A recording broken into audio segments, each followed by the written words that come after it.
नमस्कार मित्रों, मैं विकास शाक्य एक बार फिर से आप सबका स्वागत करता हूं अपने चैनल पर और आज हम डिस्कस करने जा रहे हैं त्रिपुरा रहस्य इसके 20वें अध्याय के 5वें भाग को और इसी के साथ 20वां अध्याय भी आज समाप्त हो जाएगा। पिछले वीडियोस इस चैप्टर के आप जरूर देख लीजिएगा क्योंकि उनको समझे बिना जो कुछ भी आज इस पार्ट में आप सुनेंगे वो क्लियर नहीं हो पाएगा। राइट? और बहुत ही गूढ़ भाषा है त्रिपुरा रहस्य की, अलंकारिक भाषा का बहुत ज्यादा इस्तेमाल किया गया है, मेटाफरिक लैंग्वेज है और उस मेटाफोरिक लैंग्वेज के पीछे जो मैसेज छुपा है वो सच में एक हीरा ही है। वही असली रत्न है जो मैसेज छुपा हुआ है इन मेटाफोरिक फ्रेजेस के पीछे। ठीक है, तो आइए देखते हैं आज 20वें भाग में क्या बताया जा रहा है। तो जो त्रिपुरा देवी हैं वो अब आगे बता रही हैं।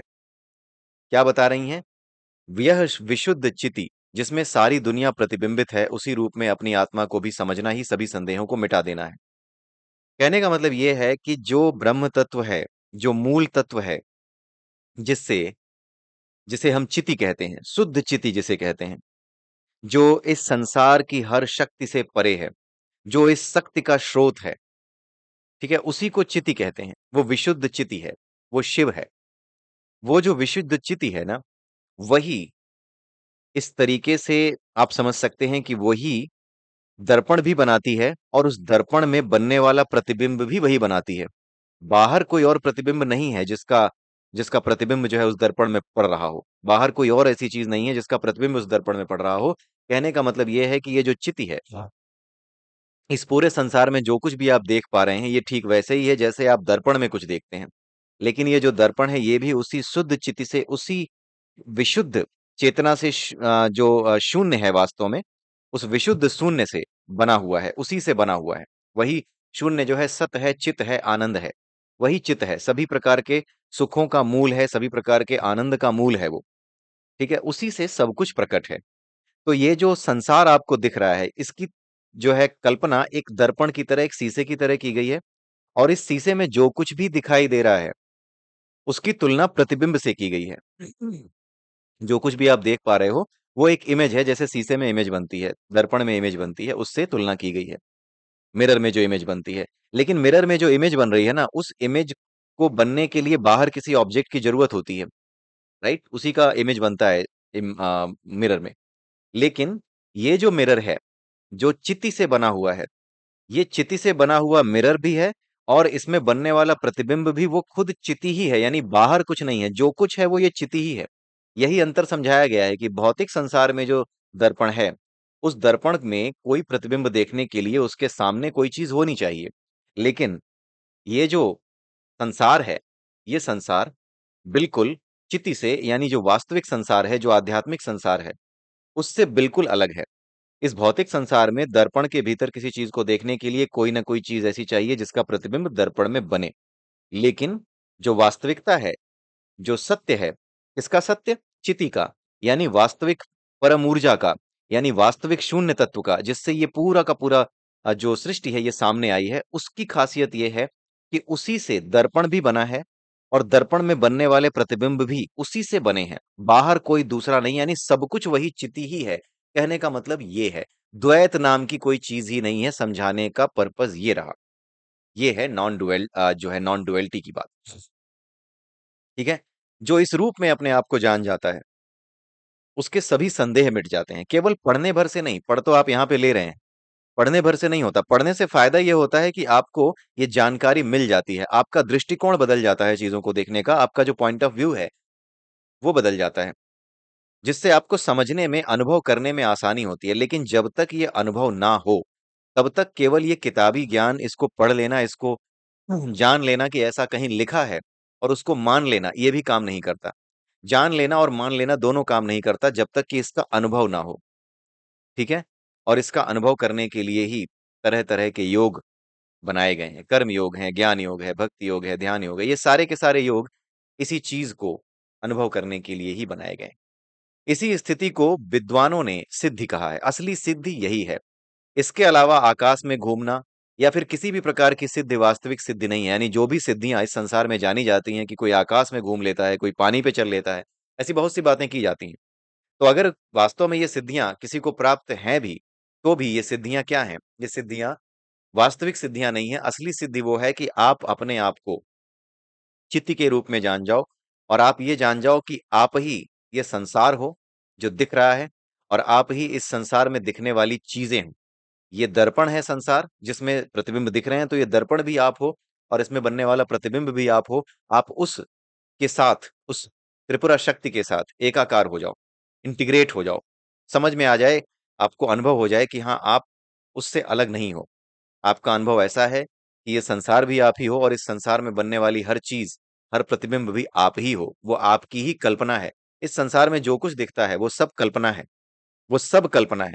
इसमें आपकी आ, एक तरीके से आप ये समझ जाइए कि इसमें आपकी बहुत गहरी बुद्धि घुसी हुई है, बहुत गहरी श्रद्धा है। श्रद्धा का मतलब वो श्रद्धा वाली श्रद्धा नहीं, ये एक ऐसी आपकी विचारधारा है कि आप इसको सत्य मानते हैं। आपकी भावना इसमें इतनी दृढ़ है कि ये कल्पना आपको सत्य लगने लगती है। जैसे जब आप सपना देखते हैं, तो सपना देखते समय जो चीजें आपको दिखती हैं वो सच थोड़ी होती हैं, लेकिन फिर भी वो आपको सच लगती हैं। क्यों? क्योंकि आपकी जो जीवात्मा है, उस जीवात्मा के भीतर जो वासना के बीज हैं, जो आपने दिन भर काम करके या जीवन भर तरह तरह के काम करके जो वासनाएं इकट्ठी की हैं, वो वासनाएं अपने आप, आपके प्रयास के बिना अपने आप कल्पनाओं को, जिन कल्पनाओं को जन्म दे सकती हैं, जैसी कल्पनाएं उन वासनाओं की वजह से जन्म ले सकती हैं, उन्हीं कल्पनाओं को आपके सामने रखती हैं। जैसे एक चोर है, दिन में चोरी करता है, लेकिन उसे पकड़े जाने का डर है। ये जो डर है एक वासना बन करके, एक इच्छा बन करके उसके हृदय में, हृदय कह रहा हूं, उसके अंतःकरण में, उसके मनोमय कोश में धंस जाता है बीज की तरह। अब ये जो बीज है, ये डर का बीज है। अब ये डर का बीज किस प्रकार की कल्पना कर सकता है कि पुलिस मुझे पकड़ लेगी, पुलिस मुझे मारेगी, राइट, या कभी एनकाउंटर ना कर दे गलती से। इस तरीके की चीजें ये भय के रूप में सामने आती हैं, और ये बीज आपके भीतर पड़ा रहता है अगर आप चोर हैं तो। और फिर होता क्या है, रात में जब आप सोते हैं, सपने या जब आते हैं, तो वो सपने आप देखते नहीं हो, आपको दिखाए जाते हैं। आप सपने नहीं देखते हो। लोग कहते हैं मैंने सपना देखा, नहीं, आप सपने नहीं देखते हो, आपको सपने दिखाई देते हैं। आपकी जीवात्मा अपना खेल करती है, अपना रहस्य आपको बताती है। बहुत बड़ी आध्यात्मिकता छुपी है नींद के पीछे भी। नींद में, सपने में जब आप जाते हैं, तो उसके पीछे के संदेश को, उसके पीछे की मॉडस ऑपरेंडी को अगर आप नहीं भी समझते हैं, तो भी उसके व्यवहार को, यानी सपने के व्यवहार को भी अगर आप देखें, तो बड़ा आश्चर्यचकित करने वाला व्यवहार है। जो चीज सत्य नहीं है वो सपने में सत्य लगती है। यह आश्चर्यचकित करने वाला ही व्यवहार है। तो ये सब जब आप जब जब इन सब चीजों का आप विचार करना शुरू करते हैं, तब जाकर के आपको धीरे धीरे सत्य का, आत्मा की शक्ति का, जीवात्मा का, इन चीजों का पता लगने लगता है, और आपको पता लगने लगता है कि सब कुछ कल्पना ही है। बस उस कल्पना में आपकी भावना इतनी दृढ़ है, इतनी ज्यादा फर्म है, आपकी जो इमेजिनेशन है वो इतनी फर्म है कि आप उसको सच मानने लगते हैं। सपने में भी तो हर कोई भी चीज नकली थोड़ी लगती है, हर चीज वास्तव में होती हुई प्रतीत होती है। ऐसा लगता है कि सही में मेरे साथ ये सब हो रहा है, क्योंकि आपकी भावना दृढ़ है। इस संसार में जो कुछ भी आप देखते हैं, जहां पर भी दृश्य हैं, जहां पर भी कल्पनाएं अपना स्वरूप लेकर के सामने आती हैं, जहां पर भी कल्पनाएं अपना रूप लेकर के सामने आती हैं तरह तरह के दृश्यों के रूप में, आप में उसकी भावना, आपके अंदर उसके प्रति भावना इतनी दृढ़ है, इतनी फर्म है कि वो आपको सच लगने लगती है, और इसी वजह से सपने में भी कुछ झूठ नहीं लगता, सब कुछ सच ही लगता है। ठीक है? तो ये सब कल्पनाएँ मात्र हैं, लेकिन इसके अलावा जो कुछ भी सिद्धियाँ आपको मिलती हैं, जब आप इस रास्ते पे आगे बढ़ते हो ना, तो बहुत से रहस्य खुलते हैं। तो वो जो बहुत से रहस्य खुलते हैं, उसके माध्यम से कुछ रहस्य ऐसे होते हैं, जो कि आप अपने शरीर के माध्यम से, आप अपने मन की कुछ क्रियाओं के माध्यम से उनको हासिल कर सकते हैं, उनको परफ़ॉर्म कर सकते हैं। आत्मा की शक्ति केवल आत्मा के पास है, वो शरीर से परफ़ॉर्म नहीं की जा सकती। लेकिन शरीर से जो कुछ भी आप परफ़ॉर्म करते हो, वो ऐसी चीज़ें होती हैं, जो इस संसार के भीतर जो मॉडस ऑपरेंडी काम कर रही है, इस पूरी सृष्टि को चलाने वाली जो मॉडस ऑपरेंडी काम कर रही है, उस मॉडस ऑपरेंडी के भीतर एक रहस्य होता है, एक कोई गुत्थी खुल सुलझ जाती है। जैसे आपने कभी अपने टीवी को खोल कर ना देखा हो पीछे से कि कैसा दिखता है। आपने किसी दिन खोला, आपको कुछ समझ में नहीं आया। धीरे-धीरे करके जब आपने उसपे स्टडी शुरू की, तो आपको उसका पूरा सर्किट समझ में आने लगा, और आप ये समझने लगे कि ये जो पर्टिकुलर सर्किट है, ये क्या काम कर रहा है। तो ये क्या है? ये सिद्धि है। इसकी कंपैरिजन आप ऐसे कर सकते हैं कि जब टीवी का पूरा नॉलेज आपको हो जाएगा, होने से पहले, टीवी क्या है ये जानने से पहले, टीवी का पूरा मॉडस ऑपरेंडी क्या है, ये जानने से पहले आपको उसकी छोटी-छोटी चीज़ों का ज्ञान होता चला जाएगा। ये कैपेसिटर है, तो ये पिक्चर ट्यूब है, तो ये कोई ऐसी चीज़ है जो कि मेन सप्लाई देती है। ये सारी चीज़ें आपको पता लगती चली जाएँगी। तो ये क्या है? ये छोटी-छोटी सिद्धियाँ हैं। टीवी की पूरी जानकारी प्राप्त करने के मार्ग में आने वाली छोटी-छोटी सिद्धियाँ। इसी तरीके से जब आप आध्यात्म में आगे बढ़ते हो, तो छोटी-छोटी चीज़ें आपके सामने आती हैं और वो चीज़ें आपको मेस्मराइज़्ड करती हैं, आपको आकर्षित करती हैं और जब आप आकर्षित होते हो, तो आप दुकान खोल के कई बार बैठ जाते हो कि आओ ज़रा मैं तुम्हारा हाथ देखूँ, तो आओ ज़रा मैं ये कर दूँ, आओ मैं तुम्हारे लिए ये कर दूँ, आओ मैं तुम्हारे दुःख दूर कर दूँ। इन सभी कामों को निष्काम भाव से करते रहिए। अगर कोई सिद्धि आपके सामने आ भी गई है, आपको जानकारी हो भी गई है, तो निष्काम भाव से करते रहिए, दुकान मत खोलिए। ठीक है? निष्काम भाव से करिए, लोगों की मदद करने के लिए ये सिद्धियाँ आपके सामने खुलती हैं। लेकिन अगर आप इनमें अटक गए, तो आप वहीं पर अटके रह जाएँगे, आपकी यात्रा इस जीवन में वहीं पर अटक कर के रह जाएगी और उसके आगे का मार्ग आपके लिए बंद हो जाएगा। क्योंकि आप अटैच हो गए, अटैचमेंट ही ज्ञान का दुश्मन है। चाहे किसी भी चीज़ से अटैच हो गए, आपको ज्ञान का रास्ता बंद मिलेगा आगे। तो वही चीज़ होती है। इसीलिए सिद्धियाँ देश और काल से परिसीमित हैं, अतः ये आत्मज्ञान रूप सिद्धि के 16वें अंश के बराबर भी नहीं है। ठीक है? यह शिव स्वरूपा आत्मविद्या तो असीमित है। अब जो आत्मविद्या की बात हो रही है, जिस परम सिद्धि की बात हो रही है, अपने आप को आत्म स्वरूप को जान जाना, चिति स्वरूप में जान जाना, उसके बारे में कहा जा रहा है कि ये तो असीमित है। बाकी जितनी सिद्धियाँ मिलती हैं, वो सब तो आत्मज्ञान के साधन करते-करते स्वयं ही आ जाती हैं। वही जो एग्ज़ाम्पल मैंने आपको दिया था कि टीवी आप खोल करके अपने आप सीख रहे हो कि इसमें कौन-कौन सा सर्किट है, क्या-क्या है, कैसे-कैसे हो रहा है, धीरे-धीरे पढ़ करके या जैसे भी सीख रहे हो, तो सीखते-सीखते आपको हर एक कंपोनेंट का नॉलेज हो रहा है, तो हर एक कंपोनेंट का नॉलेज एक सिद्धि है। ऐसे कंपेयर कर सकते हो आप। You can do this kind of comparison. तो इस कंपैरिज़न से आपको पता लगता रहता है। आपको क्लियर हो जाएगा कि इस कंपैरिज़न से आप कैसे समझ सकते हैं। तो जब आप अपने वास्तविक स्वरूप को समझने का, अपने ब्रह्म स्वरूप को समझने का मार्ग अपनाते हो, योग का मार्ग अपनाते हो, तो उस समय रास्ते में बहुत सी चीज़ें आपको ऐसी मिलती हैं जो सिद्धि कहलाती हैं। ठीक है? और उन सिद्धियों को आप जो है अगर पकड़ करके बैठ जाते हो, तो ये बाधा डालती हैं। यहाँ लिखा हुआ है 111वें श्लोक में, किंतु ये आत्मज्ञान की प्राप्ति में बाधा डालने वाली हैं। भला जिज्ञासुओं के जादूगर की जादूगरी जैसी इन सिद्धियों से क्या लेना-देना है? जो जिज्ञासु हैं, जो जानना चाहते हैं, वो असली तत्व को जानना चाहते हैं, ब्रह्म तत्व को जानना चाहते हैं। ठीक वैसे ही है कि अगर आपको जाना है दिल्ली से बैंगलोर, तो रास्ते में कुछ भी आता रहे, कोई भी ऐसी जगह आ गई जहाँ पे आपको लग रहा है कि अरे वाह! क्या स्टेशन है, तो क्या आप उस स्टेशन पे उतर जाएँगे? अगर आप उस स्टेशन पे उतर जाएँगे तो आपकी यात्रा समाप्त कैसे होगी? आप लक्ष्य तक कैसे पहुँचेंगे? लक्ष्य था बैंगलोर पहुँचना। तो लक्ष्य तक पहुँचने से पहले जितनी भी चीज़ें रास्ते में आती हैं, अगर आप उनमें अटक गए, तो फिर आप लक्ष्य तक नहीं पहुँच पाओगे। बड़ा सिंपल सा नियम है। यही नियम यहाँ पर भी लागू है।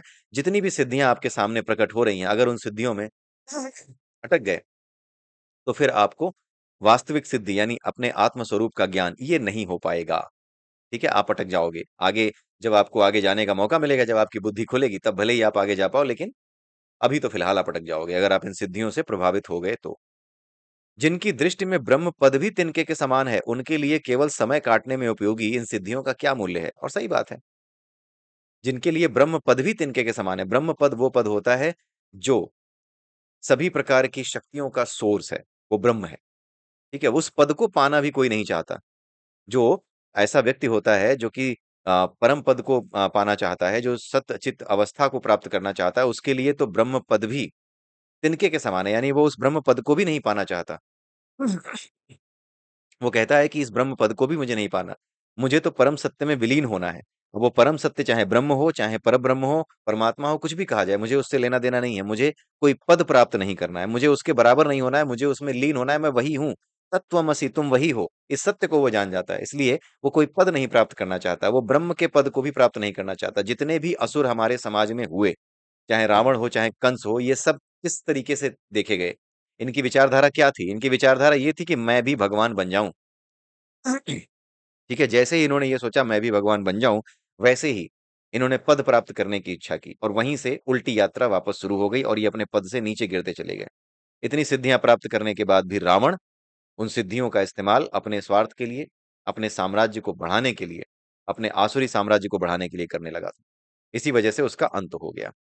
इसलिए जो लोग ब्रह्म पद को तिनके के समान त्याग देते हैं, वही वास्तविक सत्य को प्राप्त करते हैं। वही ईश्वर में विलीन होकर के ईश्वर स्वरूप हो जाते हैं। ठीक है? अतः आत्मविज्ञान रूप सिद्धि से बढ़कर और कोई सिद्धि नहीं है, जिससे शोक का बिल्कुल विनाश और आनंद घनता मिल जाती है। यही सिद्धि काल के गाल से भी बचाने वाली है। अभ्यास, पवित्र बुद्धि और ज्ञान की पुष्टि के तारतम्य से यह अज्ञानात्मक रूपा सिद्धि अनेक तरह की है। यहाँ पर यह बताया गया है कि यही सिद्धि काल के गाल से भी बचाने वाली है। काल के गाल से बचाने वाले का क्या मतलब है? मृत्यु से बचाने वाली। मृत्यु क्या है? मृत्यु है इस संसार की चीजों को सत्य समझना और इसमें फंसे रहना, क्योंकि जब तक आप इस संसार की चीजों को सत्य समझते हैं, इस कल्पना को सत्य समझते हैं, तब तक आप जन्म और मृत्यु यानी नए नए शरीरों के फेरे में पड़े रहते हैं। क्योंकि जब तक आप इसको सही समझ रहे हैं, तब तक ये आपको सही लगेगी और ये जीवन पूरा हो जाएगा, तब तक आपको ये सही लगती रहेगी, और जीवन खत्म हो गया तो अगले जीवन के लिए भी ये जो रह गया है कि हाँ ये सब सत्य है, ये सत्य आपको बांधे रखेगा और अगला जीवन भी आपको यहीं मिल जाएगा। यही क्या है? काल का गाल है। जब बार बार जन्म और मृत्यु का कारण बनता रहे तो उसे काल का गाल कहते हैं। तो ये जो विद्या है, ये काल के गाल से बचा लेती है, यानी इस विचारधारा से कि हाँ मैं जो कुछ देख रहा हूं इस संसार में वो सत्य है, वो कल्पना नहीं है, इससे बचा लेती है। उसको कल्पना दिखने लगती है, हर चीज ऐसे व्यक्ति को कल्पना लगने लगती है कि हाँ ये संसार भी कल्पना है, जैसी कल्पना कर रहा हूं वैसे ही दृश्य मुझे दिख रहे हैं। ठीक है, ये वो जान जाता है। जैसे ही ये ज्ञान होने लगता है, वैसे ही वो सपने में जाने पर अपने सपनों को भी कंट्रोल करने लगता है ऐसा आदमी। ठीक है, ये मजाक नहीं है, ये सही में होता है। ठीक है, आप इन चीजों को पढ़ रहे हैं और अगर सुन रहे हैं तो आप कुछ मत करिए। अगर इनको दो चार बार भी आपने सुन लिया, इन्हीं वीडियोस को, सुनना ही बहुत है, जानना ही सब कुछ है, जान करके कुछ करना नहीं है। लोग पूछते हैं कि इनको जान के करना क्या है? भैया कुछ नहीं करना है इसको जान के। ये जो ज्ञान है, ये जो नॉलेज है, इसको ले करके कुछ करना नहीं है, बस इसे जानना भर है। इसे जानना भर है। और जैसे ही आप इसे जान जाएंगे, वैसे ही आपके भीतर परिवर्तन होने लगेंगे। मैं आपको गारंटी दे रहा हूं, अगर आप इन श्लोकों को, इन वीडियो को, जो यहाँ पे व्याख्या की जा रही है, अगर आप इन्हें 5-6 बार भी देख लेते हैं, पूरी की पूरी त्रिपुरा रहस्य भी 1-2 बार देख ली है, या फिर यही चैप्टर जो चल रहे हैं यार, यही वीडियो जो चल रहे हैं, अगर आप इनको भी 2-3 बार, 4 बार लगातार देख जाते हो और आपकी पूरी श्रद्धा है इस विज्ञान में, ये जो ज्ञान बताया जा रहा है इसमें पूरी अगर श्रद्धा है, आपको पूरा यकीन है कि ये सत्य है, तो आप अपने सपनों पे कंट्रोल करना सीख जाएंगे। आपको दिखाई देगा कि आपको पता लगता है कि आप सपने में हो। ऐसा लगेगा, मैं बताता हूँ आपको लगता कैसा है। ऐसा लगेगा जैसे सपना देखेंगे और कोई डरावना सपना अगर आप देख रहे हैं, कोई ऐसा सपना देख रहे हैं जो कि डरा रहा है, तो उस डरावने सपने में थोड़ी देर में आपको ऐसा फील होगा कि नहीं भाई ये सपना है, और आप उसके मजे लेने लगेंगे। आपको ये लगेगा कि ये जो सपना है, ये जो चल रहा है ना, अगर ये कहीं गलत दिशा में ले जाता है तो मैं जाग जाऊंगा। सपना ही तो है, मैं जग जाऊंगा। लेकिन इसको सोचने के बाद आप सचेत हो जाते हो कि मैं जग जाऊंगा, लेकिन आप उस सपने में फिर भी रहते हो, जानबूझ के रहते हो, और उस सपने में जितनी भी भावनाएं जीते हो वो असली भावनाएं आपको लगती हैं। बजाय इसके कि आप जान रहे हो, इसके बावजूद भी कि आप जान रहे हो कि आप सपने में हो, ये बोध हो जाता है आपको सपने के भीतर ही। ये बोध होने के बावजूद भी आप ये कहते हो कि नहीं नहीं, मेरे को ये जो भावनाएं मैं जी रहा हूं ना इस सपने में, भले ही ये सपना बुरा सपना है, इसमें बुरी भावनाएं जी रहा हूं, लेकिन मुझे इसे जीना है। और जैसे ही मैं इसको जी लूंगा, अगर ज्यादा गड़बड़ होगी तो ये सपना ही तो है, मैं निकल लूंगा यहाँ से। ऐसी भावनाएं आने लगती हैं, सपने में ऐसे भाव आने लगते हैं, और वहीं पर समझ जाइए कि आपकी यात्रा सही चलने लगी है, आप सही रास्ते पर चलने लगे हो। ये होता है। हम्म। ठीक है। अभ्यास, पवित्र बुद्धि और ज्ञान की पुष्टि के तारतम्य से यह आत्मज्ञान रूपा सिद्धि अनेक तरीके की है, किंतु लोक में ब्राह्मण द्वारा पढ़ी हुई श्रुति की तरह यह 3 तरह की ही है। 3 तरह की सिद्धियों के बारे में बताया गया है। कौन सी सिद्धि? ये जो सिद्धि है जो कि अपने आप को आप आत्म स्वरूप में जान जाते हो, उस सिद्धि की बात हो रही है, दूसरी सिद्धियों की बात नहीं हो रही है। जिस सिद्धि के माध्यम से आप अपने आप को आत्म स्वरूप, चित्त स्वरूप में जान जाते हो, उस सिद्धि की यहाँ पे बात हो रही है। और उसे 3 तरह का बताया गया है, उत्तम, मध्यम और अधम। उत्तम के बारे में क्या बताया गया है? जिस श्रुति के पाठ में सैकड़ों व्यापारों के रहते हुए वर्ण या स्वर में अंतर नहीं आता, वह उत्तम श्रुति है। यानी जिसके बारे में अगर आप बात करें, जिसके बारे में अगर आप सोचें, जिसके बारे में अगर आप उच्चारण करें, किसके बारे में? वही सिद्धि, उस सिद्धि से जुड़ी हुई कोई भी चीज जो आप कर रहे हैं, बहुत ज्यादा अभ्यास हो गया है आपको उसका, तो उसके बाद होगा क्या कि आप संसार में बहुत सारे काम करने के बावजूद भी, बहुत से काम आप कर रहे हैं, सब कुछ कर रहे हैं, लोगों से बात कर रहे हैं, अपना काम कर रहे हैं, लेकिन इसके बावजूद भी आपको ये पता रहेगा, आपको ये आभास रहेगा, आपको हमेशा ये बोध रहेगा कि आप वो हो, असली रूप आपका वो है। यहाँ पर तो जो आप कर रहे हो वो तो केवल एक नाटक है, ये आपको समझ में आने लगेगा। आपको ये पता लगने लगेगा कि हाँ ये तो बस केवल एक प्रपंच है जिसमें मुझे जीते रहना है, जिसमें मुझे अपना काम करते रहना है, जो भी मेरे सामने आया है। ठीक वैसे ही है जैसे मान लीजिए कि चोरों का एक गिरोह था, उस चोरों के गिरोह को रंगे हाथ पकड़ने के लिए कोई पुलिस वाला भेजा गया है चोरों के बीच में, और वो चोरों के बीच में वो भी चोरों की तरह ही रह रहा है। एक पुलिस वाला चोरों के बीच में चोरों की तरह ही रह रहा है, तो क्या वो चोर हो गया? नहीं, वो चोर नहीं हो गया। वो अपने भीतर से जान रहा है, चोरों के साथ मिलके प्लानिंग कर रहा है, चोरों के साथ ऐसा बिहेव कर रहा है मिलकर के कि जैसे वो भी चोर है, उनकी हर योजना में साथ दे रहा है। रात को 12-1 बजे जब भी चोर बुला रहे हैं, दारू वारू पार्टी वार्टी करने के लिए जा रहा है, वहां से चोरी करने के लिए उनके साथ निकल रहा है, सब कुछ कर रहा है। लेकिन भीतर ही भीतर अपने आप को याद दिलाए बिना उसे अपना रोल पता है, उसे अपना वास्तविक स्वरूप पता है कि वो पुलिस वाला है, वो चोर नहीं है। ठीक उसी तरीके से यहां पर आप समझ सकते हैं कि जो व्यक्ति परम पद पर स्थित हो जाता है, जो उस परम तत्व को जान जाता है, जो कि वही खुद है, जब उसे जान जाता है तो उसकी स्थिति भी ठीक ऐसी ही होती है। वो सारे प्रपंच करते हुए, सारे काम करते हुए भी कोई गलती नहीं करता। कोई भी गलती उससे नहीं आती, किसी भी तरह का अंतर नहीं आता उसके काम में। उसके वर्ण या स्वर में कोई अंतर नहीं आता। श्रुति की बात हो रही है ना यहाँ पर, जो कुछ भी आप सुन सुना करके आगे बढ़ाते हैं, तो उन मंत्रों का, उन शब्दों का उच्चारण जो किया जाता है, उसकी बात हो रही है। तो उन शब्दों के, उन वर्णों के उच्चारण से आगे भी अगर आप चले जाएं, अपनी स्थिति, अपनी मन स्थिति, अपनी जो मेंटल स्टेट है उसको देखें, तो उसका एग्जाम्पल मैंने आपको यहाँ पर दे दिया है। वो पुलिस वाला जो चोर बनकर के चोरों के बीच गया है, ये उस तरीके की बात है। तो दोनों तरीके से आप समझ सकते हैं। मंत्रों के, जो लोग मंत्रों का उच्चारण करते हैं त्रिपुरा देवी के, उनके लिए भी आप ये समझ सकते हैं। और जो लोग त्रिपुरा देवी को अपने हृदय में पा चुके हैं, उसके बावजूद भी संसार का हर काम कर रहे हैं, किसी काम से नहीं डर रहे हैं, तो वो भी क्या है, इसको जान चुके हैं। और हमेशा इस बोध में रहते हैं कि मेरा वास्तविक स्वरूप कुछ और है, यहाँ पर तो जो मैं कर रहा हूँ प्रपंच कर रहा हूँ।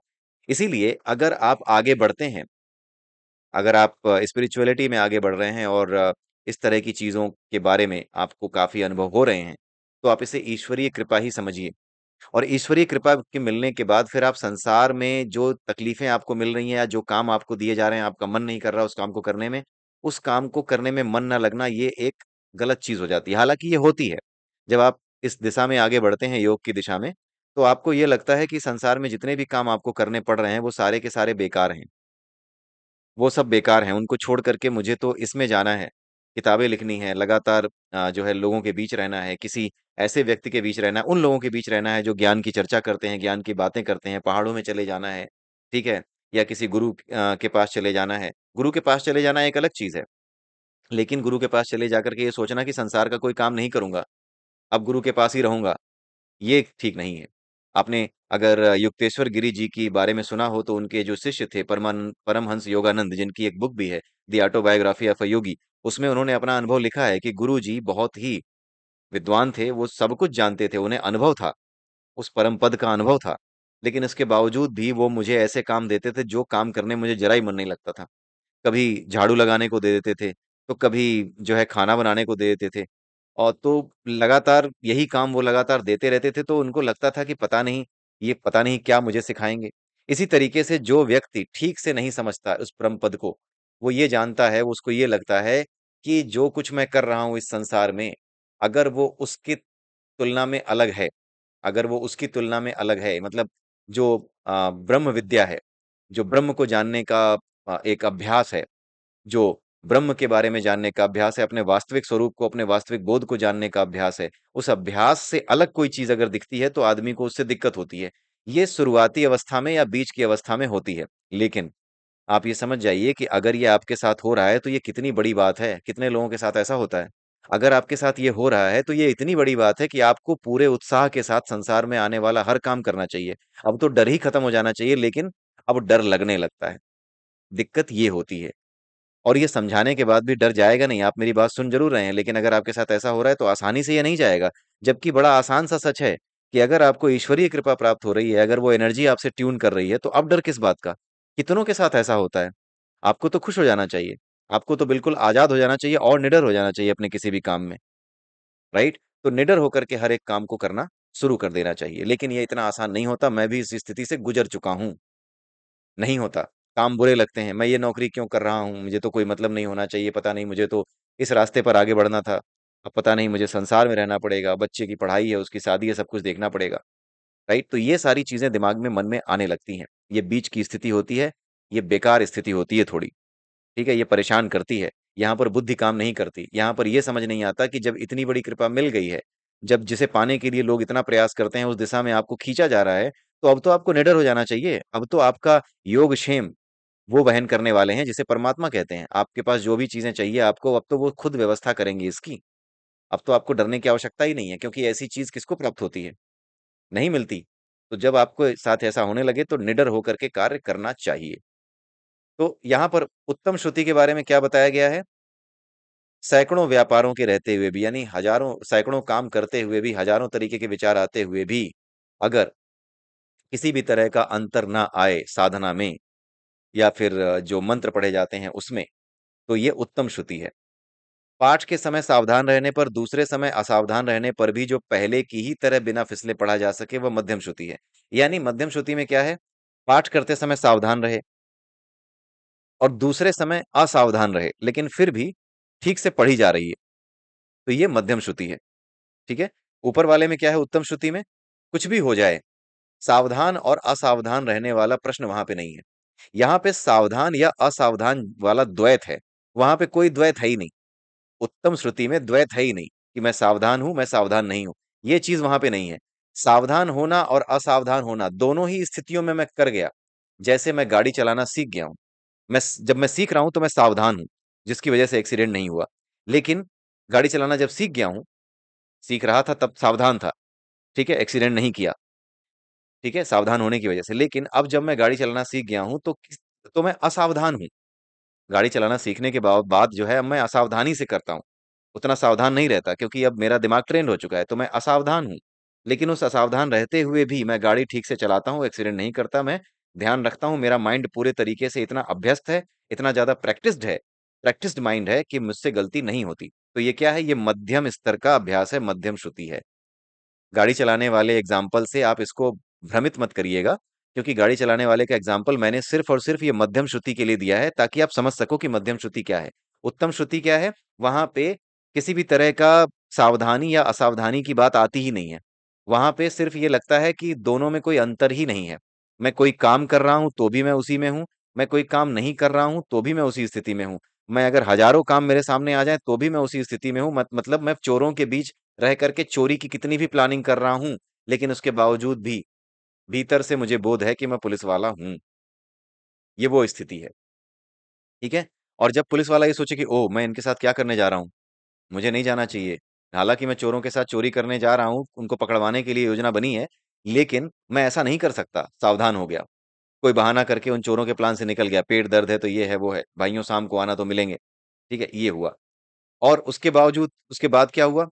दूसरी चीज क्या हुई कि वो असावधान है, मतलब चोरों के साथ चोरी करने जा रहा है, लेकिन इसके बावजूद भी वो ऐसी गलती नहीं करता जो कि उनके साथ नाटक करते समय, चोरों के साथ चोरों के बीच रहकर चोरी चोरों की तरह नाटक करते समय भी कानूनन कोई ऐसा अपराध वो कर जाए, ऐसा ना करता हो, ऐसा स्थिति ना आती हो कि वो चोरों के बीच चोरों की तरह काम करते हुए भी जब किसी भी तरह का अपराध ना करता हो। भाई, चोरों के बीच चोरों की तरह रह रहे हो, इसका मतलब ये थोड़ी है कि तुम किसी का कत्ल कर दोगे या किसी को लूट लोगे। पुलिस वाले हो तुम, तुम्हें याद रखना पड़ेगा, तुम्हें योजना के साथ जुड़े रहना पड़ेगा। तो असावधान रहते हुए भी, याद न रहते हुए भी, जब आप चोरों के साथ चोरी करने जाएं तो उस तरह की हरकत ना करें जो कि आपको कानून के घेरे में ला दे। ऐसा लगे कि आप तो उनके साथ मिल गए, ऐसी कोई स्थिति ना बनने पाए। अगर इतने सावधान आप असावधान होते हुए भी इतना ध्यान रख पाते हैं, इतने अभ्यस्त हैं अपने रोल को याद रखते हुए कि आप पुलिस वाले हैं, तो फिर आप मध्यम श्रुति वाले हैं। राइट?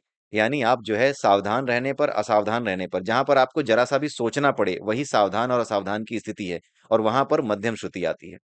सोच करके, ना सोचे बिना, ठीक है, इतना अभ्यास है कि सोचना भी पड़ता है, कई बार नहीं भी सोचना पड़ता है, बिना सोचे भी आप सही काम कर देते हो। ठीक है, फिर भी ऐसा लगता है कि सोचना पड़ सकता है, कभी कभार मुझे विचार करना पड़ सकता है, तो ऐसी स्थिति मध्यम श्रुति कहलाती है। जो हमेशा प्रयास पूर्वक ही पढ़ी जाए और पाठ में अनेक भूलें भी हों, तो यह अधम श्रुति कहलाती है। इसको समझाने की जरूरत नहीं है। यहाँ पर सीधी सी बात यह है कि आप पाठ करते समय बार बार अगर आपको ध्यान रखना पड़े और जरा सा भी ध्यान भटके तो आपसे गलती हो जाए, तो ये अधम श्रुति कहलाती है। मुनियों, इसी तरह आत्मज्ञान की सिद्धि भी तीन तरह की ही कही गई है। जो अधिक व्यवहृत होने पर या बिना प्रयास के भी रहती है, वह उत्तम है। जो व्यापार के बिना भी स्वभाव सिद्ध है, वह मध्यम है। और जो हमेशा आत्मानुसंधान करते रहने पर ही कम या बेसी भाव से मिलती है, वह अधम सिद्धि है।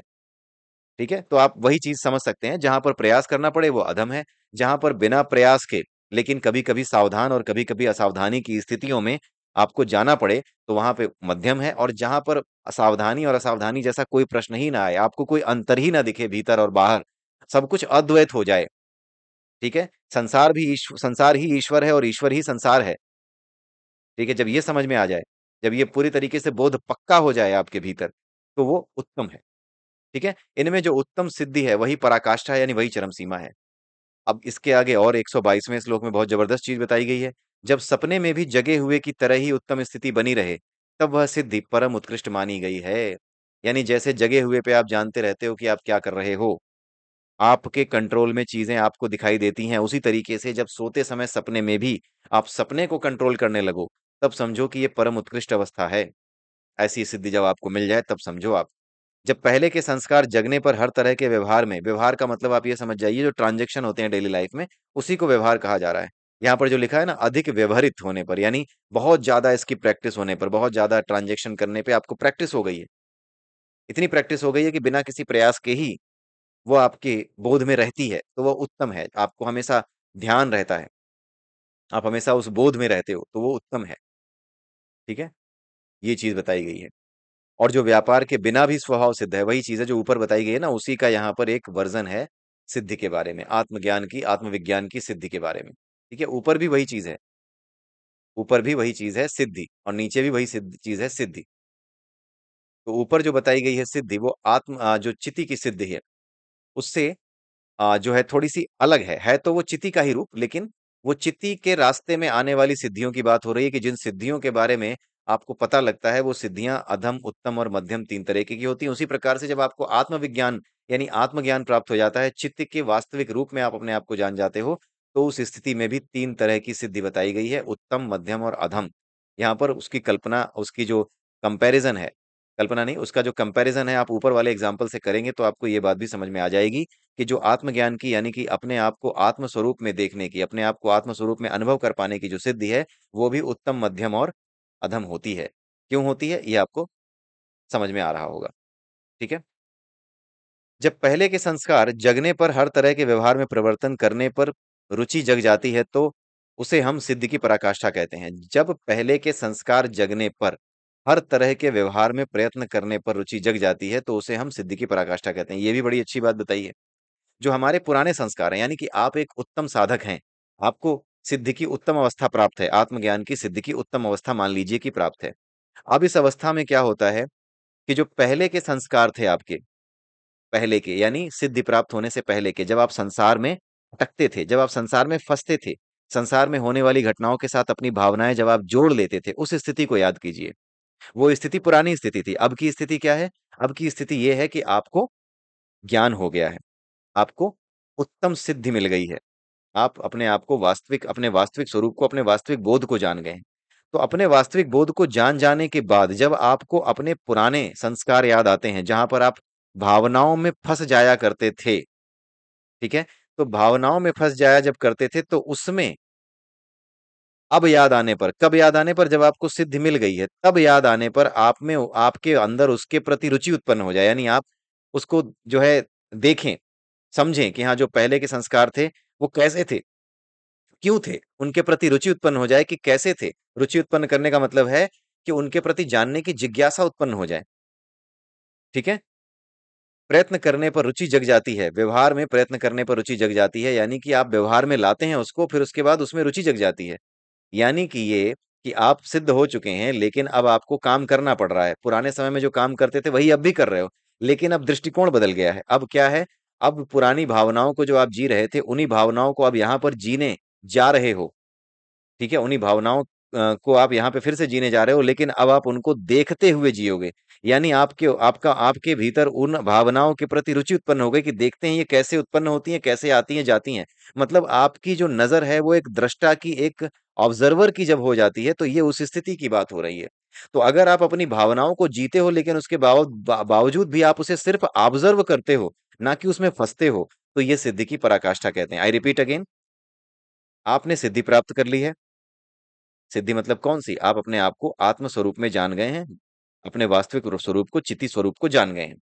लेकिन आपको पुरानी भावनाएँ अभी भी जीनी है। पुराने जो व्यवहार थे यानी पुराने जो ट्रांज़ैक्शन आप किया करते थे, माता-पिता के साथ मिलना, दोस्तों के साथ मिलना, जो जिन लोगों ने आपके साथ समस्या खड़ी की है उन उन लोगों से लड़ना या उन लोगों के खिलाफ केस करना, कोर्ट में जाना, जो भी करना है, वो सब आपको अभी भी करना है। राइट? सिद्धि प्राप्त होने के बाद भी अभी भी करना है, लेकिन पहले क्या था? पहले उन भावनाओं में जो उन कार्यों के करने से उत्पन्न होती थीं, उनमें आप फँस जाया करते थे। आप उनके साथ एक हो जाया करते थे उन भावनाओं के साथ, लेकिन अब क्या होगा?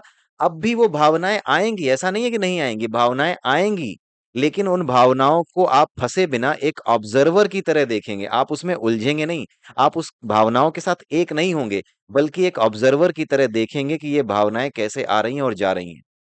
एक आप एक ऑब्जर्वर की तरह काम करने लगेंगे, ठीक है? ये है सिद्धि की पराकाष्ठा। जब ऐसा होने लगे तो आप समझ जाइए कि आप सिद्धि की पराकाष्ठा में हैं। बिना प्रयास ही ज्ञान स्वरूप परम तत्व में निरंतर ठहराव मिल जाए तो सिद्धि की पराकाष्ठा हो जाती है।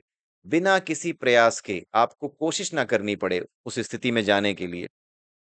आपको मेडिटेशन की जो सर्वोच्च अवस्था होती है, जिसे तुरीय अवस्था कहते हैं, उस तुरीय अवस्था में जाने के लिए कुछ लोगों को प्रयास करना पड़ता है। लेकिन जो लोग हमेशा जगते, सोते, हर समय तुरीय अवस्था के साथ ट्यून हो गए हैं, ठीक है? उसी तरीके से यहाँ बताया गया है कि जो लोग बिना किसी प्रयास के ही ज्ञान स्वरूप परम तत्व में यानी उस चित्त में निरंतर ठहराव अगर उनको मिल जाए, उनको वहां से गिरने का कोई मौका ना मिले, वहीं पर रहें, चाहे जग रहे हों, चाहे सो रहे हों, चाहे संसार में कोई काम कर रहे हो, युद्ध लड़ रहे हो या लोगों से बहस कर रहे हो, कोई प्रेजेंटेशन दे रहे हो, किसी भी स्थिति में अगर आप अपने आप को उसके साथ जुड़ा हुआ देख पाते हैं, उसके साथ ट्यून्ड रहते हैं हमेशा ही, वही जो चोरों वाला एग्जाम्पल था, चोरों के बीच पुलिस वाला गया है, लेकिन हमेशा उसे अपने आप को याद नहीं दिलाना पड़ रहा है, हमेशा उसे बोध है कि वो पुलिस वाला है। उसी तरीके से बिना प्रयास के ही जब ज्ञान स्वरूप परम तत्व में कोई स्थिर हो जाए, बिना किसी प्रयास के, याद दिलाए बिना कि भाई तुम पुलिस वाले हो, क्या कर रहे हो चोरों के साथ? तुम्हें सिर्फ नाटक करना है इन चोरों के साथ। ये प्रयास है, लेकिन जब आपको प्रयास किए बिना ही कि हाँ, हाँ, मुझे प्रयास करने की ज़रूरत नहीं, मुझे तो पता है कि मैं पुलिस वाला हूँ।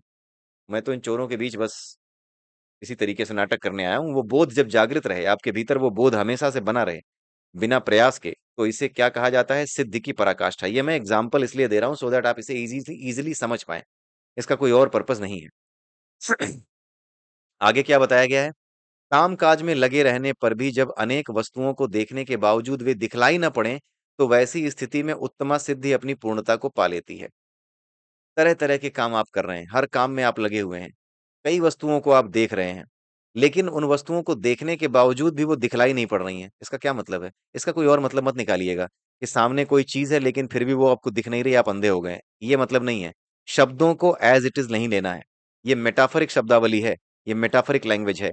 यहाँ पर ये बताया जा रहा है कि काम-काज में जब आप लगे रहते हैं, अनेक वस्तुओं में आप लगे हुए हैं, अनेक चीज़ों को पकड़ रहे हैं, उठा रहे हैं, अनेक लोगों से बातें कर रहे हैं, अनेक लोगों को गालियाँ दे रहे हैं, उनको डाँट रहे हैं, आपकी ड्यूटी है कि उन्हें डाँटें अगर वो गलती करते हैं या आप युद्ध लड़ रहे हैं, ठीक है? लेकिन इसके बावजूद भी वो लोग आपको दिखाई नहीं दे रहे। इसका क्या मतलब है? वो लोग आपको दिखाई नहीं दे रहे, इसका मतलब ये है कि उनके द्वारा जो सुख या दुःख या फ्रस्ट्रेशन या जो भी चीज़ आपको प्राप्त हो सकती है, आप उसे सिर्फ़ ऑब्ज़र्व कर रहे हैं, उसे देख भर रहे हैं लेकिन उसके साथ जुड़ नहीं रहे हैं। दिखाई देना 2 तरीके का होता है, एक होता है आँखों से किसी चीज़ को बस देख लेना, दूसरा होता है आँखों से जिस चीज़ को देखा है उसके साथ अपनी भावना को जोड़ लेना। जैसे कोई व्यक्ति है, ठीक है? उसे सामने कोई बहुत सुंदर लड़की दिखाई देती है और उसकी वजह से उस व्यक्ति के भीतर जो एक लस्ट है, वो जागृत हो जाता है। तो लस्ट की भावना से वो उस लड़की से जुड़ गया। अब जब वो लस्ट की भावना से देखेगा उसको लड़की को, तो इसी देखना को दिखलाई देना यहाँ पे बताया गया है, ऐसे समझिए आप। लेकिन वो लड़की दिखने के बावजूद भी उसकी सुंदरता से मोहित होकर के अगर आपके मन में कोई वासना का बीज है, अगर वो ऊपर उठता भी है, लस्ट ऊपर आती भी है, तो आप उसे देखते हो कि देखो ये लस्ट ऊपर आई। देखो ये लस्ट की भावना मेरे मेरे इस किरदार के लिए जो जिस शरीर में मैं हूँ, उस शरीर के भीतर ये मन के स्तर पर ये भावना ऊपर आ रही है। लेकिन आप सिर्फ़ उसे देखते हो, आप उसके साथ एक नहीं हो जाते। एक हो जाओगे तो आपको फिर वो उस लड़की में आसक्ति हो जाएगी या उस पुरुष में आसक्ति हो जाएगी अगर आप स्त्री हैं तो। आपको उसमें आसक्ति हो जाएगी, लेकिन आपको उसमें आसक्ति नहीं होती। आप सिर्फ़ और सिर्फ़ अपनी भावनाओं को ऑब्जर्व करते हो, उन भावनाओं में जुड़ते नहीं हो। जब आप भावनाओं से जुड़ जाते हो किसी चीज को देखते समय, जब कोई भावना आपकी उसके साथ जुड़ जाए तो इसको दिखलाई देना कहते हैं। लेकिन जब कोई भावना ना जुड़े तो उसको दिखलाई ना देना कहते हैं। यही वो दिखलाई ना देना है जो यहाँ पे बताया जा रहा है। काम काज में लगे रहने पर भी जब अनेक वस्तुओं को देखने के बावजूद वे दिखलाई ना पड़े तो वैसी स्थिति में उत्तमा सिद्धि अपनी पूर्णता को पा लेती है। यानी ऐसी स्थिति में आप उत्तम साधक हैं। भाई हमारे भीतर वासनाएं हैं, अगर आप सिद्ध भी हो जाएंगे तो भी वो वासनाएं हो सकता है बनी रहें, क्योंकि हर तरह का योगी होता है। कुछ योगी ऐसे होते हैं जो उस परम तत्व को जान जाते हैं लेकिन वासनाओं को पूरी तरीके से खत्म नहीं कर पाते, उनके भीतर रहती हैं। लेकिन अगर वो किसी भी तरीके से परम सिद्ध के साथ ट्यून हो गए गुरु की कृपा से या किसी भी प्रकार से, जैसे कि वासनाएं हैं तो सही लेकिन उन वासनाओं को दूर से देखने भर का अभ्यास है, उनमें उलझने का अभ्यास नहीं है। उलझने का अभ्यास भले ना हो लेकिन वो वासनाएं अभी भी उछाल मारेंगी। राइट? तो अगर आप उन वासनाओं से जुड़ते नहीं है तो इतना काफी है कि आप अपने आप को साफ कर चुके हैं, इतना अपने मन को साफ कर चुके हैं कि आप उस ज्ञान के अधिकारी बन चुके हैं। ठीक है? जिसे बोध कहते हैं, जिसे परम ज्ञान कहते हैं, जिसे आत्मसिद्धि कहते हैं, जिसे आत्म स्वरूप को जानना कहते हैं, जिसे परमात्मा को जानना कहते हैं। ठीक है? तो उस स्थिति को आप जब पा लेते हैं तो उस समय अगर आपके भीतर किसी भी तरह की वासना जो पहले भी थी, लेकिन आप पहले भी प्रभावित नहीं होते थे, अब भी आती है और आप अब भी प्रभावित नहीं होते हो, लेकिन आपको इतना अभ्यास है कि अगर वो आती हैं तो आप उसमें उलझते नहीं हो, आप उसके साथ एक नहीं होते, बस आप उसे दूर से देखते हो कि देखो ये आई वासना, ये आया लस्टफुल थॉट। आप उसे देखने लगते हो। ठीक है? जगे रहने पर काम-काज करते समय जब सपने की अनुभूति हो, तब सिद्ध की पूर्णता जानती जाननी चाहिए। या अगली लाइन भी बड़ी जबरदस्त है। जगे रहने पर काम-काज करते समय जब सपने की अनुभूति हो, यानी ये कहने का मतलब यहाँ पर ये है कि जैसे आप जगते समय चीज़ों को कल्पना मानते हो और जैसे आप जैसे आप सपने में चीज़ों को कल्पना मानते हो, जगने के बाद आपको पता लग जाता है कि हाँ, वो तो कल्पना थी, वो सच नहीं था। उसी प्रकार से दुनिया का कामकाज करते समय भी इसको सपना मान करके इसमें आप अटैच नहीं होते हो, तब सिद्धि की पूर्णता जाननी चाहिए। ऐसी सिद्धि प्राप्त पुरुष सिद्धों में श्रेष्ठ कहलाता है। ठीक है? आगे जितनी बातें लिखी है ना, वो सब उसी का एक तरीके से रिपीटिशन है। लगातार काम-काज में लगे रहने पर भी जो कभी समाधि नहीं छोड़ता, वह सिद्धों में श्रेष्ठ माना जाता है। अपने अनुभव के द्वारा जो अपनी ही तरह अन्य ज्ञानियों की स्थितियों को जब चाहे जान लेता है, वह सिद्धों में श्रेष्ठ माना जाता है। ठग जाने खग की ही भाषा, ये आपने कई बार सुना होगा। तो यहाँ पर जो ये 128वां श्लोक है ना, अपने अनुभव के द्वारा जो अपनी ही तरह अन्य ज्ञानियों की स्थितियों को भी जब चाहे जान लेता है, यानी अगर उसके सामने उसके जैसा कोई ज्ञानी आए, जिसे आत्म तत्व का ज्ञान है, तो वो उसे पहचान लेगा। और जब ये ऐसी स्थिति आ जाए तो ऐसे सिद्ध को सिद्धों में श्रेष्ठ माना जाता है। जिसके मन में थोड़ी-सी भी कामना या संशय नहीं है और काम-काज में किसी तरह का डर नहीं है, वह व्यक्ति सिद्धों में श्रेष्ठ माना जाता है। ठीक है? इसके बारे में भी डिस्कस किया हमने कि आप संसार से डरने लगते हैं, जब आप आध्यात्म में आगे बढ़ते हैं, ईश्वरीय कृपा आपको मिलने लगती है, तो आपको लगता है कि ईश्वरीय कृपा जो मिल रही है, वो ना खोने पाए, वो कहीं खो ना जाए। इस वजह से मैं संसार में नहीं रहूँगा, संसार के काम नहीं करूँगा। ये भावनाएँ आने लगती हैं। ये भावनाएँ जब आती हैं, तो गड़बड़ होती है। यहाँ पर की श्रेष्ठता कहाँ बताई गई है? यहाँ पर उसे सिद्धों में श्रेष्ठ बताया गया है, जिसके मन में थोड़ी-सी भी कामना या संशय नहीं है और काम-काज में कोई भी काम-काज कर रहा हो, उस काम-काज को करते समय किसी भी तरह का डर नहीं हो, तो ऐसा व्यक्ति सिद्धों में श्रेष्ठ माना जाता है। सभी सुख-दुख और दुनियादारी को जो अपनी आत्मा में ही प्रतिबिंबित देखता है, वह सिद्धों में श्रेष्ठ माना जाता है। जितने भी सुख-दुख हैं, जो कुछ भी दुनियादारी में चल रहा है, उसे कुछ और नहीं बल्कि जो चिति है, उसी चिति से, उसी शून्य से ही सब कुछ प्रकट हुआ है। और क्योंकि सब कुछ उसी से प्रकट हुआ है इसलिए सुख और दुख सब कुछ उसी से प्रकट हुआ है। तो हर उस चीज़ को वो अपनी ही आत्मा में प्रतिबिंबित जब देखता है, तब वह सिद्धों में श्रेष्ठ माना जाता है। हर वो चीज़, हर वो भावना जो सुख और दुख का कारण बनती है, वो सब उसी से प्रकट है। लेकिन वो महसूस कब होती है? जब आप अटैच हो जाते हैं। सुख और दुख महसूस केवल अटैच होने पे होते हैं। प्रकट तो उसी ने किए हैं, भाव तो उसी के बनाए हुए हैं, लेकिन वो आपको, किसी को दुःख देता नहीं है, किसी को सुख देता नहीं है। ये आपके ऊपर है कि आप अटैच होते हैं या डिटैच रहते हैं। अटैच होंगे तो सुख और दुख अनुभव होंगे, डिटैच रहेंगे तो ना सुख अनुभव होगा, ना दुःख अनुभव होगा। ठीक है? सभी सुख-दुख और दुनियादारी को जो अपनी आत्मा में ही प्रतिबिंबित देखता है, वह सिद्धों में श्रेष्ठ माना जाता है। अत्यंत बद्ध या मुक्त पुरुष को जो अपनी आत्मा में प्रतिभासित देखता है, वह सर्वात्मा सिद्धों में श्रेष्ठ माना गया है।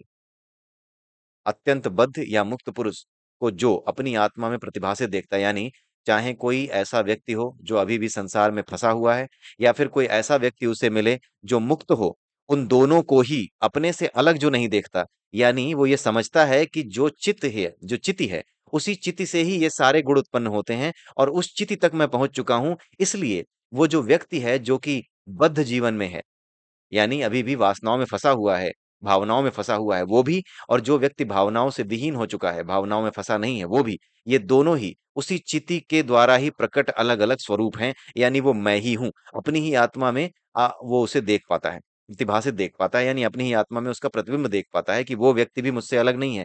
क्योंकि इसी चिति से वो स्वभाव भी उत्पन्न हुआ है और इसी चिति से मुक्ति का स्वभाव भी है। ये चिति स्वयं में मुक्त भी है, लेकिन जो बंधन में डालने वाली चीजें हैं, जो बंधन में फंसा है, वो भी इसी चिति के कारण ही है। इसी चिति ने उन सभी तत्वों को प्रकट किया है जो बंधन में डालती हैं। इसलिए दोनों में कोई अंतर नहीं है, चिति ही सब कुछ है। उसी ने बंधन प्रकट किए हैं, उसी ने मुक्ति भी प्रकट की है, वो तो स्वयं मुक्त है। तो जो ऐसा जान जाता है, जो ऐसा अनुभव कर पाता है, वह सर्वात्मा सभी सिद्धों में श्रेष्ठ माना जाता है। अब जो आखिरी पेज है, ये जो आखिरी स्लाइड है, इसमें ज्यादा कुछ नहीं है, मैं आपको एक समरी दे देता हूँ। समस्त संबंधनों को अपनी आत्मा में ही सदैव प्रतिभासित देखकर जिसे कभी मुक्ति की इच्छा ही नहीं होती, वो सिद्धों में श्रेष्ठ माना गया। यही जो ऊपर वाला श्लोक है, ये बहुत इंपॉर्टेंट है। यहाँ पर ये बताया जा रहा है कि ऐसे व्यक्ति को मुक्ति की इच्छा ही नहीं होती। क्यों नहीं होती? जरा सोच के पॉज़ करके देखिए कि मुक्ति की इच्छा क्यों नहीं होती ऐसे व्यक्ति को? क्योंकि ऐसा व्यक्ति जान जाता है कि मुक्ति पानी नहीं थी, वो तो पहले से प्राप्त थी। मैं तो पहले से मुक्त था। बस समस्या थी दृष्टिकोण की। मैं सांसारिक भावनाओं में फँसा हुआ था। मैं ऑब्जर्वर नहीं था। मैं फँसने वाला व्यक्ति था। मैं दूर से देख नहीं पाता था भावनाओं को, बल्कि मैं भावनाओं में बह जाता था। इसलिए मैं मुक्त अपने आप को नहीं देख पाता था। मेरा जो वास्तविक स्वरूप है मुक्ति, मैं उसको नहीं पहचान पाता था, मैं उसे जान नहीं पाया था। लेकिन अब मैं उस मुक्ति को जान गया हूँ, ठीक है? मैं उस मुक्ति को जान गया हूँ कि मैं हमेशा से ही मुक्त हूँ। मुझे मुक्ति प्राप्त नहीं करनी थी। अगर प्राप्त ही नहीं करनी थी तो फिर इच्छा क्या करेंगे? जिस चीज़ को प्राप्त ही नहीं करना है उसकी इच्छा क्यों करोगे? जब व्यक्ति ये जान जाता है कि मैं तो स्वभाव से ही मुक्त हूँ, तो वो मुक्ति की इच्छा क्यों करेगा? क्योंकि वो तो पता है उसको कि वो तो स्वभाव से ही मुक्त है, वो तो मुक्ति जो चाहिए वो तो पहले से प्राप्त है। तो अगर वो पहले से प्राप्त है तो इच्छा किस चीज़ की करेगा? नहीं करेगा। और ऐसा व्यक्ति, ऐसा सिद्ध जो होता है वही सिद्धों में श्रेष्ठ माना जाता है। अधिक क्या कहूँ, वह श्रेष्ठ सिद्धि मैं ही हूँ। यहाँ पे जो त्रिपुरा देवी हैं वही बता रही हैं कि वो श्रेष्ठ सिद्धि मैं ही हूँ, क्योंकि मैं ही सब कुछ हूँ। मैं ही स्वतंत्र भी हूँ और मैं ही बद्ध भी हूँ, क्योंकि मैं ही माया हूँ। माया की वजह से मैं लोगों को बद्ध कर देती हूँ, लेकिन जब माया से दूर हटती हूँ, जब अपने ही स्वरूप को जान जाती हूँ मैं, माया के रूप में उस शरीर के भीतर जब अपने आप को मैं जान जाती हूँ, तो मैं ही मुक्त हो जाती हूँ। मुझ में उन उसमें कभी कभी कोई अंतर नहीं है। मुनियों, मैंने तुम्हारे सभी प्रश्नों का उत्तर दे दिया है। मेरे कथन का अभिप्राय ठीक से समझ लेने पर फिर मोह होता ही नहीं है। यहाँ पर त्रिपुरा देवी कह रही हैं कि इन बातों को अगर तुम ठीक से समझ लेते हो, इसे अनुभव में ले आते हो, ठीक है? ठीक से समझ लेने का मतलब ये है कि आप इसे अनुभव में भी महसूस कर सकते हैं। जो मेरी अंडरस्टैंडिंग है वो यही है कि आप इसे अनुभव में भी महसूस कर सकते हैं, तब उसके बाद आपको किसी प्रकार का मोह होता ही नहीं है। अब दत्तात्रेय जी यहाँ पर अपनी बातचीत समाप्त करते हैं। ये कहानी सुना रहे थे दत्तात्रेय जी कि किस तरीके से त्रिपुरा देवी प्रकट हुई थी और किस तरीके से उन लोगों को ज्ञान दिया था जो भगवान शिव के पास गए थे ब्रह्म ज्ञान के बारे में जानने के लिए। तो वहां त्रिपुरा देवी ने प्रकट होकर उनको ये बताया था। तो आगे दत्तात्रेय जी कहते हैं कि हे परशुराम, इतना बोलकर वह पराविद्या यानी त्रिपुरा देवी मौन हो गई। उसका उपदेश सुनकर सभी ऋषियों का संदेह दूर हो गया। शिव सहित देवताओं को प्रणाम कर वे सभी अपनी अपनी जगह लौट गए। यह मैंने तुम्हें समस्त पापों को विनष्ट करने वाली विद्या गीता सुनाई है। इसे क्या कहा जाता है? विद्या गीता कहा जाता है, जो त्रिपुरा देवी ने सुनाई थी इन ऋषियों को। इसे क्या कहते हैं? विद्या गीता। राइट? इस पर यदि ठीक ढंग से श्रवण मनन किया जाए तो उसे अपने आत्मानंद का साम्राज्य मिल जाए। कुछ भी ऐसा नहीं है जो समझाने का प्रयास किया जाए यहाँ पर। सब कुछ आप समझ सकते हैं अब। प्रत्यक्ष विद्या देवी द्वारा प्रतिपादित यह विद्या गीता है। जो आदमी इसका प्रतिदिन पाठ करते हैं, उन पर विद्या देवी प्रसन्न होकर उन्हें ज्ञान देती हैं। इस संसार रूप अंधकार के समूह में डूबने वालों के लिए यह सूर्य या नौका के समान है। विशेष बात क्या है, इस श्लोक में यहाँ पर एक तरणी शब्द का प्रयोग किया गया था। तो तरणी शब्द का अर्थ यहाँ पे बताया गया है। आप इसको पढ़ सकते हैं और इसी के साथ स्लाइड आप रोकिएगा, पढ़ लीजिएगा जो आप पढ़ना चाहें, क्योंकि ये बुक से निकाल करके ही मैंने कंटेंट आपके सामने रखे हुए हैं। ठीक है? तो तरणी शब्द के बारे में यहाँ बताया गया, इसको समझ लीजिएगा और इसी के साथ ये 20वां अध्याय जो त्रिपुरा रहस्य का है, ये यहीं पर समाप्त हो जाता है। अगले वीडियो में अगले अध्याय के साथ यानी 21वें अध्याय के साथ मैं आपसे फिर मिलने आऊंगा। तब तक के लिए मुझे आज्ञा दीजिए। जय सिया राम, जय श्री कृष्णा, जय श्री राधे। ओम नमः शिवाय।